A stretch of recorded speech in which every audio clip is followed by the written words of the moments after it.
L'association de défense des droits de l'homme Amnesty International se mobilise en faveur des détenus politiques marocains et dénonce les restrictions appliquées contre la liberté d'expression.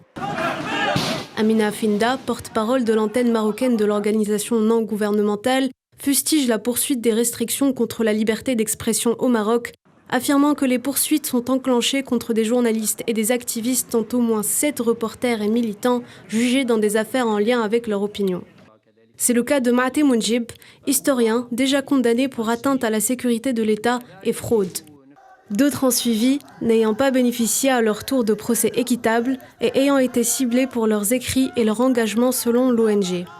L'association appuie le prétexte de la crise sanitaire du Covid-19 afin d'imposer toutes sortes de restrictions sur des manifestations et rassemblements pacifiques.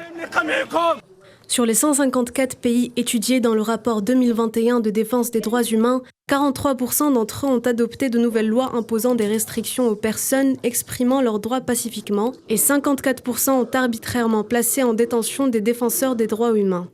Les relations entre les autorités marocaines et Amnesty International sont tendues après que l'ONG ait accusé Rabat, l'été dernier, d'utiliser le logiciel sioniste Pegasus pour espionner des personnalités marocaines et étrangères. Une violation des libertés individuelles qui continue toujours à faire parler d'elle et qui a provoqué l'ire de plusieurs pays dans le monde. Entre normalisation avec l'entité sioniste et espionnage, l'histoire est loin d'être finie.